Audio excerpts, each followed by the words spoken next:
Guys, what are we going to talk about today? Well, we're going to talk about locks that are better than frame locks. We know that we all love our frame lock knives, but there's several locks out there that I think have some advantages over the classic frame lock design. So let's turn this around. We're going to talk about that from above, but first, here comes that logo.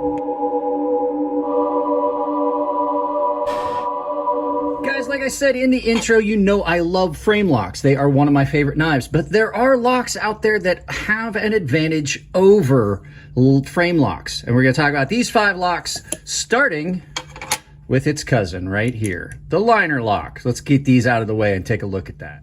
Now, why do I like the liner lock so much? Well, it gives you the same locking mechanism, basically, that you get in a frame lock. So a frame lock, this piece of frame kicks over and it becomes your lock. Well, one of the disadvantages is that can be uncomfortable. It can be sharp. You don't have that with a liner lock. So with a liner lock, you still have access to the lock bar, but it's enclosed in the scales. So you don't lose anything on ergos. You don't lose anything on the look of the knife. But in all actuality, it's basically the same mechanism. You can see the lock bar cutout inside there. Let's see if we can catch it from this side. You can see your lock bar cutout inside, and it kicks over. Your detent ball is in there just like it is in a frame lock. You just don't have this whole scale being the frame. So therefore, you don't lose anything in ergos. The other thing is significantly lighter. The majority of liner locks are significantly lighter than their frame lock counterparts, not just due to size, like you can see the size difference, but the fact is there's a lot less material there. The steel liners on this are way thinner than the scales on this titanium lock bar. We'll get that out of the way. So you wind up with a much lighter knife with the same benefits of a frame lock. The majority of the modern frame locks are way more robust than the old ones. I would put as much faith in most of the modern liner locks as I would frame locks. And the other thing is, you don't really have much chance on this. The third reason that this is better, you don't have much chance on this of accidentally disengaging on the majority of liner locks, because you're not actually, like if you're using it left-handed, that would be a scenario where I could see a frame lock failing, you know, because now you're in a reverse grip, and if you squeeze, you could feasibly get your hand in the wrong position, disengage that. So those are just a few reasons why I think liner locks, the cousin to the frame lock, are a little bit better. Now, the next ones we're going to talk about, I think, have got significant advantages over the modern frame lock. So let's go ahead and bring up the next one, which is going to be the lock back. Now, a lot of the reasons for some of these knives is going to be the same, but this is one of the older style locks on knives, but it's still really robust. And the fact is, there is no chance in use that you're going to disengage this lock. So we'll go ahead and talk about it. So when you have a back lock, what you've got is there is a slot cut here, and then on the face of this piece comes up, and then there is a squared out key on this that drops into that slot. It's the same size as that, and you can see it just drops in. See how it rides up, and then it drops in and it locks that knife. They're very robust, and the fact is you get a lot of ergonomic benefits to that, because the lock is not in a position where you're going to feel it really at all. A lot of the more modern ones, and I would include in this group, I would also include the triad lock, which is a much, much more robust version of this. Yeah, you guys are going to get to see this in a video before too long.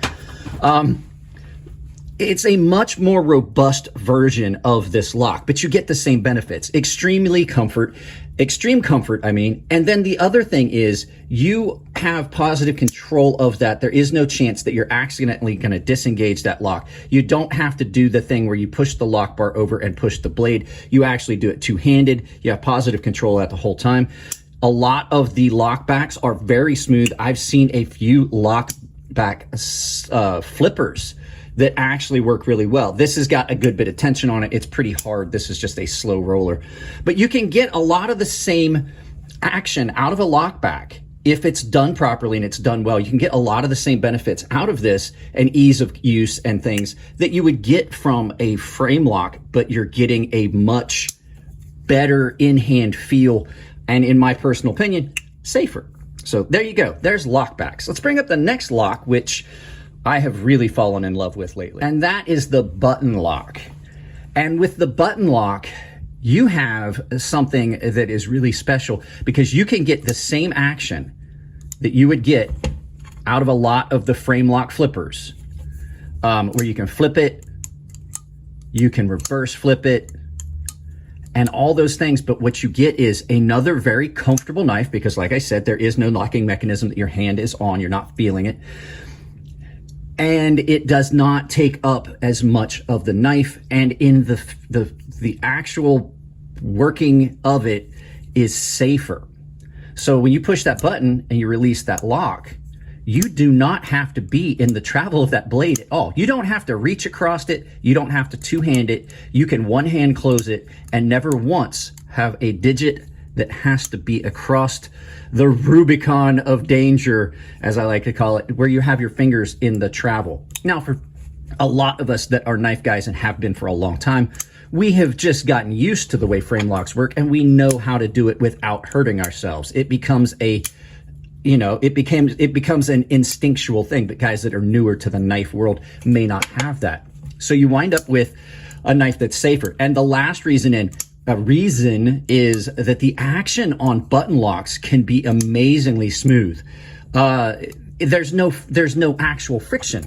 There is no mechanism that's riding on the blade. You don't have spring tension that's pushing that detent ball on there. There really isn't anything in there. So when you push that, it's free because anything that would cause any resistance, you have removed. And you can actually open and close the knife that way. If you choose, you can push the button and flick it open. So you have multiple deployments in a much safer form. And like I said, just the ergos of it. And then now we've gotten into the thing I meant to mention on this. Button locks and back locks are ambidextrous. I can flip that pocket clip because I can manipulate this knife left or right-handed. So there you go, button locks. Let's move on to the next one, which is Spyderco's compression lock. Now, I will tell you that two of these knives, this one and this one, are part of the 10,000 sub giveaway, and we are literally like 60 subs away from that. So the compression lock that Spyderco uses is very, very similar to a frame lock, except it's basically been moved to the back. And what you get is, moving it to the back, you actually get a stronger lock. Because if you look here, you have much more contact, surface contact. See that lock bar face? But look at the size of the piece that goes in there and look at how it's in.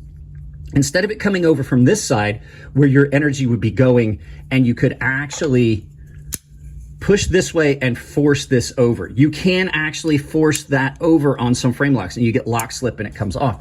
You don't get that on this because it locks in from the back and it's actually in, and that way that is keyed. If you see that slot, how it's keyed, you're pushing this way up against it. You would have to break that off. You absolutely would have to break that off. So you get a very, very strong lock. This is way stronger than frame locks, in my opinion. It is one of the strongest locks on the market. I wished I had this knife in hand when I did the strong lock video, but it had already been packed up for the fumigation. But you have got an incredibly strong lock that is really comfortable, and it gives you the same benefits of the others.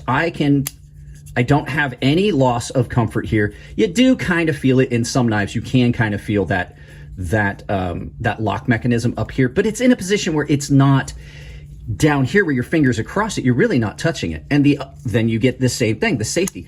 I can manipulate this knife without ever having to cross that danger line and get my fingers in there. And you get the same mechanism. And then, as with the others, there's no piece here. Your cutout's not here, so you don't feel it. So you get comfort, safety, super strong lock, and it gives you a very good mechanism for locking this that is still smooth. Like we said with the button lock, it's still really smooth.